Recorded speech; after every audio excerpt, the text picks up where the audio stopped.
Hello, wonderful people. Today is July 25, 2022.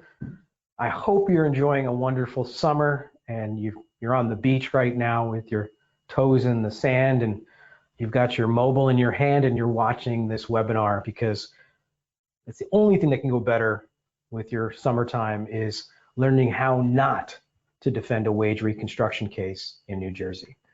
So, hi, this is Greg Lois. We're going to have some fun today. Again, I hope your summer's going great.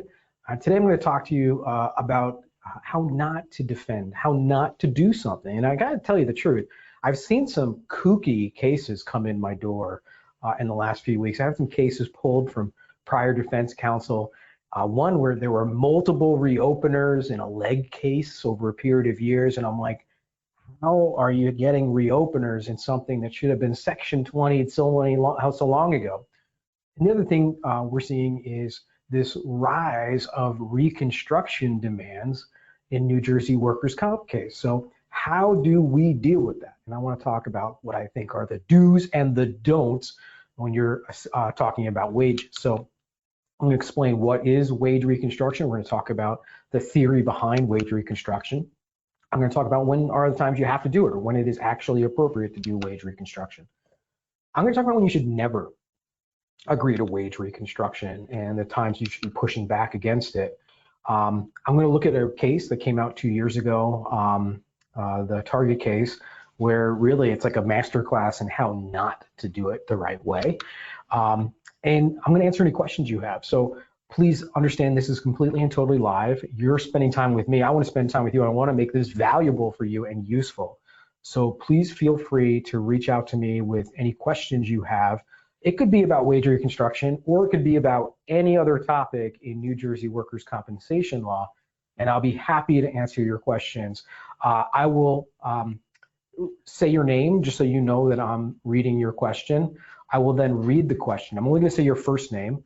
I will read your question, and then I will give you my best answer on the fly as best I can. So please try to make your questions as complete as possible. You can type into the box, the question box. I will scan quickly at the end of the presentation. I'll answer as many questions as I possibly can. And again, all topics are open. So anything you want, it doesn't have to be about a wage issue. I'll be happy to address it. So what is wage reconstruction? Which it's allegedly in the statute. You get there by twisting Section 37 of the Workers' Compensation Act.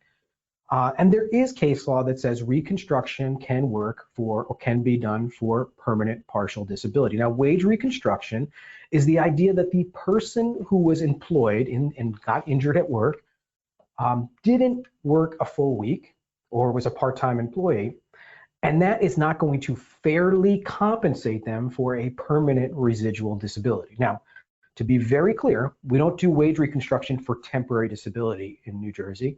We only should be talking about wage reconstruction in the context of permanent residual disability. And New Jersey only has two kinds, a scheduled loss of use, that's a hand, finger, foot, toe, eye, ear, or what New Jersey calls permanent partial disability, which would be your low back, your psych cases, or all the other unenumerated body parts.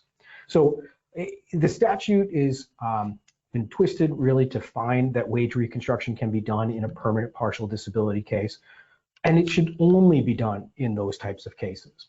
And in those cases, you're allowed to look at the claimants or the injured workers' actual work records. They have to have worked less than a full work week, and then you can reconstruct up to a full 40-hour work week based on the idea that, hey, this person does have a wage earning capacity of a normal 40-hour work test. Now, there's case law on this that establishes, and this case law has been long-standing, that says we can reconstruct for permanent partial disability test. And there's a two-part test that the case law has established. The first part is, did the petitioner work fewer than the customary number of days in the ordinary week? And really what that means is, did they work less than a 40-hour work week? Be cautious. This is a time when you want to be careful and make sure, hey, like for example, LOIS Law Firm doesn't have a 40-hour work week. We have a 35-hour work week at LOIS Law Firm. So if the person's only working 35 hours, you should never reconstruct to a 40-hour work week if everyone else in the workplace is doing a 35-hour work week. So just make sure that there is an understanding of what the expectation is in that workplace. And again, you're looking at the individual employer, right? You're not going to look at every employment at large. You're going to look at this employer and what's standard in their customary ordinary work week for that type of employer. And then the next thing they have to look at is there any impact on their future earnings, right? What is the impact and how big is it going to be? Well, I think there's a good argument that you can make that wage reconstruction should not be done in very small or very minor cases. A case involving a 5% or less, perhaps, disability to an enumerated body part, or in the context of the whole man impairment or whole body impairment, a permanent partial disability. Because there really is not going to be any impact on the person's overall future earnings. So you should be pushing back and saying, hey, yeah, maybe in the statute this is allowed, and maybe there is case law that says we should do it, but judge, there really is no impact on future earnings, so we shouldn't be making up a wage, right? Because that's really what wage reconstruction is. It's sort of pretending, hey, if this person was to work a full-time job, what would they be paid?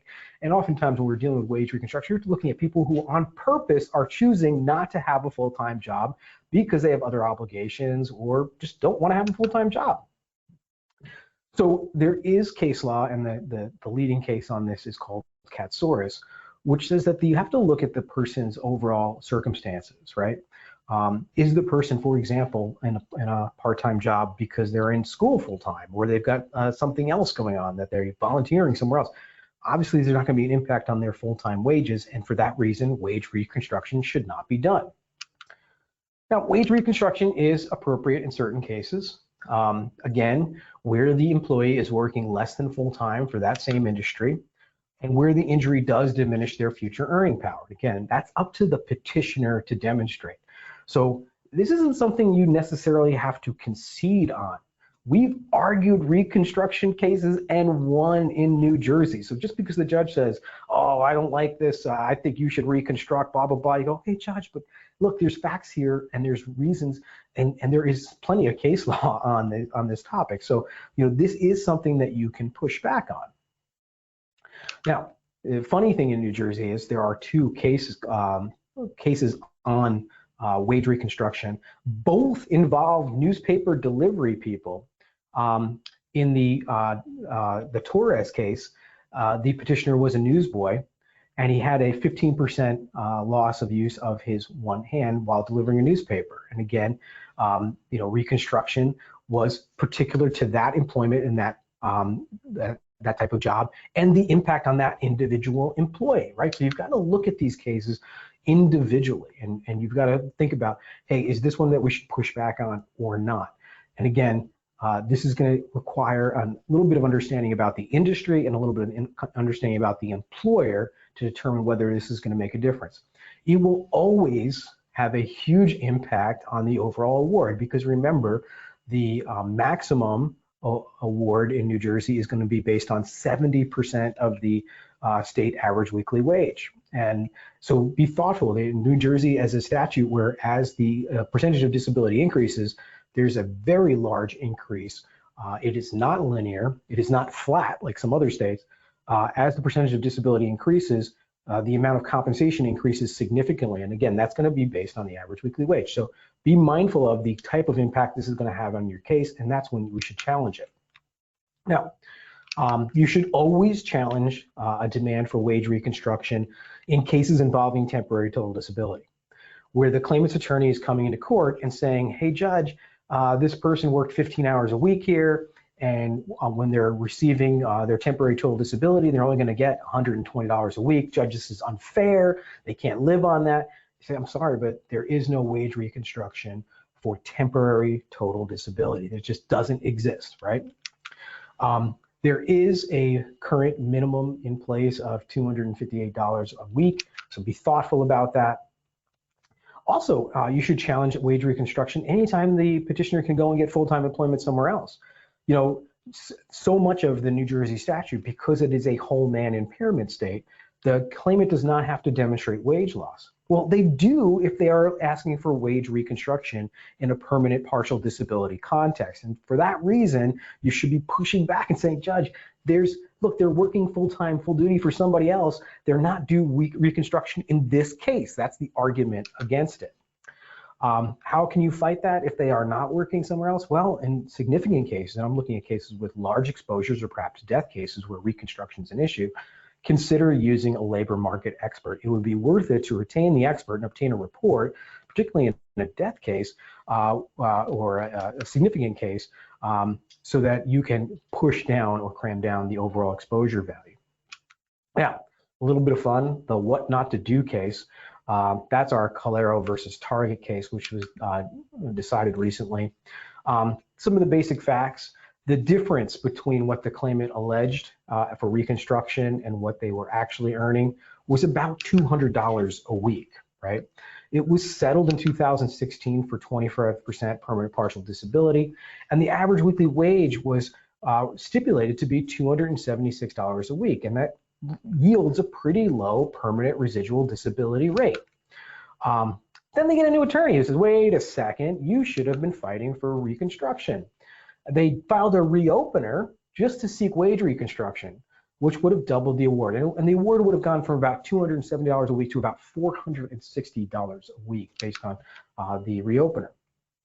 Now, unfortunately, in this case, the defense offered no challenge to the proofs of the petitioner. And I don't know why they didn't. Why they didn't say, well, look, we do have many full-time, part-time people, or, they could have pushed back on this, and I'm not sure why they didn't. But the judge essentially said, all right, there was no proofs, there was no challenge. I'm going to just go ahead and grant petitioner what they want, which was an increase from about $276 a week to about $460 a week. And they're going to essentially double the award based on reconstruction. Now, the defense did file an appeal and said that trial was unfair. Unfortunately, the appellate division comes back and said, wait a second, you didn't offer any proofs. You could have showed some proofs like, did the petitioner work fewer than the customary number of days? Or what is the impact on future earnings? You could have at least gotten a labor market report. I mean, spend $1,000 to save a lot of money. And so the appellate division came back and said, sorry, that's no good. You're done. This person got a double award that was upheld. So that's really a masterclass in what not to do. Sometimes you read the case law and it's instructing you exactly how to read the statute and what you should be doing for clients. And sometimes I'm reading it and saying, this is exactly what not to do ever when you're representing a client. There's an unrelated little piece of dicta in this decision, which essentially says that the Workers' Compensation Court can reopen cases simply for things like reconstruction. To me, I don't think this should have been reopened under Section 27. Case is closed. The judge made the ruling. The issue is the amount of the wage. If that was really an issue, it really should have been addressed in the original settlement. All right, so that's just a little talk about what was fun on reconstruction and what not to do. I'm going to open up the floor now. I'm going to open up the question panel, and hopefully I've got some good questions to answer. If you haven't typed your question in yet, please do it now because I love questions and it really does make this a lot more fun. Okay, Jim says, Greg, this doesn't make any sense to me. It does not make sense to me that a person with 2 jobs only gets benefits for the job injured. I've had a claim where the injured worker only works part-time for the client. The injured worker will probably be perm total from the accident. That's terrible. I looked in New Jersey Handbook, page 213. Concurrent employments are not considered. There are no multipliers for days worked. Is this addressed somewhere in the New Jersey statutes? Thanks so much. All right, so great question, Jim. And really the question that you're coming up with is, hey, Greg, concurrent employment, this person earned significantly more because they had 2 jobs. When it comes time for permanency, right, and you're saying this person might be perm total, yes, Jim, I would expect them to argue for reconstruction. And if they are truly perm total, that means they cannot do any work anywhere. They're unfit for any kind of duty, even sedentary work. If that is the determination, then yes, the Workers' Compensation Court in New Jersey will likely look at both the earnings from the job that injured them and the earnings from the concurrent employment that did not injure them, add them together and come up with the gross wage. That's probably what the workers' compensation law judge is going to do. That is what the case law seems to instruct in New Jersey is appropriate. Now, defending that from your perspective, obviously you're hoping this case does not go to a perm total. Your goal would be to get it to be something less than a perm total, and then try to demonstrate some labor market ability. Also remember, it is the petitioner's burden, not our burden, to bring reconstruction to the court. So that's not an issue that you would want your defense counsel raising or talking about. You'd really want to leave that to petitioner's counsel. Now, unfortunately, the dicta in the Calera versus Target decision says that essentially under Rule 4:5 of the Appellate Practice Manual, that the appellate division does have the authority to look at cases where a reconstruction issue is not been dealt with appropriately by the trial court. So unfortunately, if they do not bring this issue forward and an ultimate award is made without doing wage reconstruction based on the concurrent employment, you may be looking at a likely appellate reversal of that trial court decision. So just be thoughtful about that. That's how that could work out. All right. I don't see any other questions. That was a good question. Thank you, Jim. Appreciate it. If anybody else has any other questions on this topic, which is kind of a fun topic, please feel free to reach out to me, email or phone. I'm always happy to answer any questions about New Jersey workers' comp law. Hope everybody has a great week and a great summer, and I'll see you in a couple weeks.